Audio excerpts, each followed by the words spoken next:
साथियों नमस्कार। हमारे चैनल में आपका स्वागत है। मैं हूं रामचंद्र मौर्य। क्या बिहार सरकार सुरक्षित है? 5 साल पूरे करेगी या फिर बिहार सरकार को पटना हाई कोर्ट या सुप्रीम कोर्ट बर्खास्त कर देगा? क्योंकि बिहार सरकार असंवैधानिक है। अनुच्छेद 13 और अनुच्छेद 11, जी हाँ, संविधान के अनुच्छेद 13 और 11 का सरासर खुल्लम खुल्ला उल्लंघन किया गया है। चुनाव में महिला रोजगार योजना के अंतर्गत जिस तरह से महिलाओं में करोड़ों रुपए का आवंटन किया गया, उसके आधार पर अगर सुप्रीम कोर्ट तक याचिका पहुंच जाए और supreme court Patna high court transfer कर दे, तो क्या समझा जा सकता है? यही समझा जा सकता है कि असंवैधानिक ढंग से बनी सरकार बर्खास्त हो सकती है। होगी या नहीं होगी हम नहीं कह सकते, लेकिन संविधान के चश्मे से देखा जाए तो यह सरकार असंवैधानिक है। जी हाँ, जन सुराज पार्टी के प्रमुख प्रशांत किशोर सुप्रीम कोर्ट पहुंचते हैं और याचिका दायर करते हैं इस आधार पर कि अनुच्छेद 13 और 11 का सरासर उल्लंघन है। संविधान की हिफाजत करना, संवैधानिक ढंग से सरकारों को चलाना सुप्रीम कोर्ट की जिम्मेवारी है और उन्होंने याचिका दायर कर दिया। सुप्रीम कोर्ट ने याचिका मंजूर कर लिया। आज सुनवाई हुई। सुनवाई में चीफ जस्टिस सूर्यकांत, जयमाला बागची 2 जज थे और दोनों ने यह कहते हुए ठुकरा दिया कि आपकी पार्टी ने एक भी सीट नहीं जीती है। आपको कितने वोट मिले हैं? आप कौन होते हैं? राज्य सरकार जिसका कि चुनाव जनता ने किया है, उसे बर्खास्त कराने वाले। अगर आपको संवैधानिक संकट लग रहा है तो आप पहले पटना हाई कोर्ट जाइए। पटना हाई कोर्ट के बाद जरूरत पड़े तब हमारे पास आइए। जन सुराज पार्टी के प्रमुख प्रशांत किशोर ने याचिका वापस ले लिया और अब पटना हाई कोर्ट पहुंच गए हैं। जी हां, नीतीश सरकार कानूनी दांवपेच में फंस गई है। संवैधानिक संकट मंडराने लगे हैं और इस संकट में चुनाव आयोग भी लपेटे में आएगा। तो क्या चुनाव आयोग के लिए भी कोई गाइडलाइन हाई कोर्ट या सुप्रीम कोर्ट जारी करेगा या तो समय बताएगा। लेकिन इतना जरूर कहा जा सकता है कि नीतीश कुमार की सरकार सुरक्षित नहीं है। भारतीय जनता पार्टी की कुदृष्टि शुरू से रही है नीतीश को मुख्यमंत्री बनाने के पक्ष में। एनडीए का बड़ा खेमा भारतीय जनता पार्टी पहले भी नहीं था, आज भी नहीं है, आगे भी नहीं रहेगा।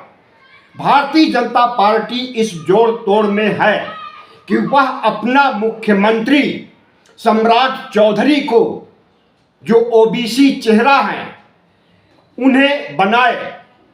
क्योंकि उत्तर भारत के सभी बड़े राज्यों पर भारतीय जनता पार्टी का कब्जा हो गया है।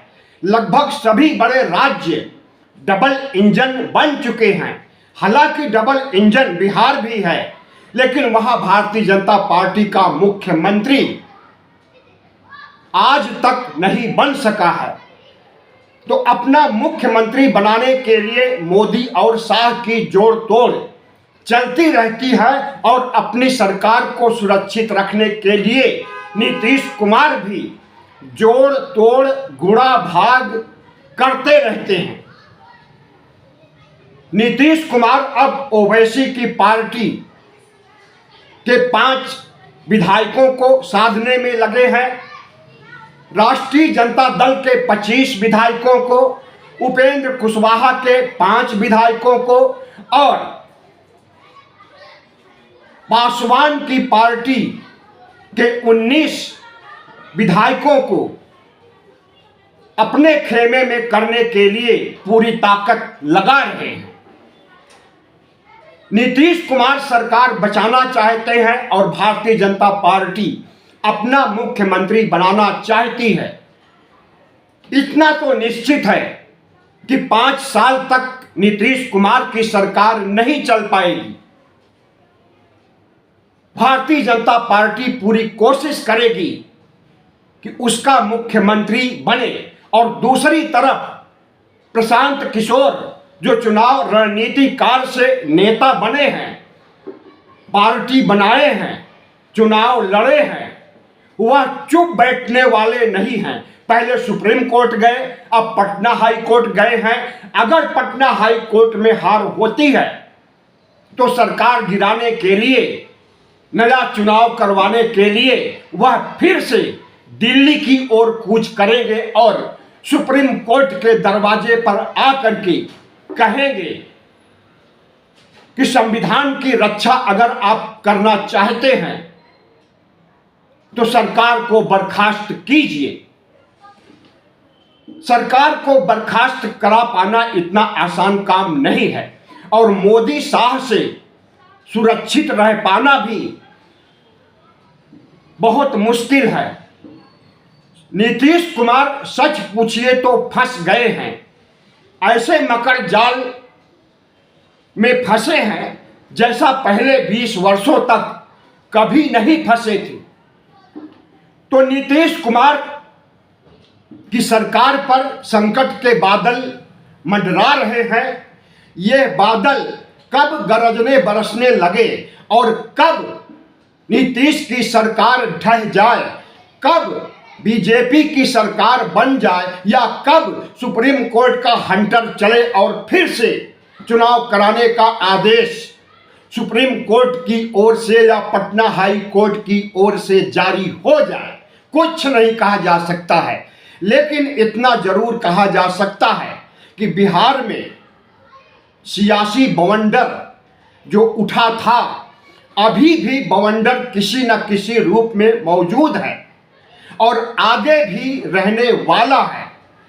न भारतीय जनता पार्टी चुप बैठेगी, न प्रशांत किशोर चुप बैठेंगे और न विपक्ष तेजस्वी यादव अपनी जुगाड़ बनाते हुए वह भी चुप बैठने वाले नहीं हैं। अपने चचा जान नीतीश कुमार के काफी नजदीक आ गए लगते हैं। पर्दे के पीछे से कुछ ऐसी ही बातें छन छन करके आती रहती हैं। लालू प्रसाद यादव और राबड़ी देवी से भी गलबहियां नीतीश कुमार की कभी नहीं बंद हुई, अभी भी चल रही है, आगे भी चलेगी। और इसकी जानकारी मोदी और शाह को है कि कभी भी नीतीश कुमार इस खेमे से उस खेमे में जा सकते हैं। पुराना अनुभव है, पलटी मार नेता के रूप में जाने जाते हैं। इसलिए भारतीय जनता पार्टी भी निगाह जमाए हुए है। जैसे ही नीतीश कुमार को लगेगा कि उनकी सरकार को बीजेपी की ओर से खतरा पुख्ता हो गया है, वह निश्चित रूप से लालू यादव से आकर के मिलेंगे और राष्ट्रीय जनता दल को साथ में लेकर के उसी तरह से फिर से मुख्यमंत्री बनेंगे जैसे 2022 में बने थे और तेजस्वी को उप मुख्यमंत्री बनाए थे। वही इतिहास दोहराने वाले लगते हैं।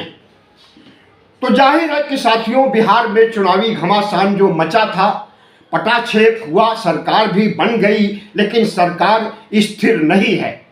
अस्थिर सरकार कितने दिन चलेगी कुछ नहीं कहा जा सकता। धन्यवाद। वीडियो अच्छा लगा हो तो चैनल को सब्सक्राइब कीजिए, लाइक कीजिए और शेयर कीजिए।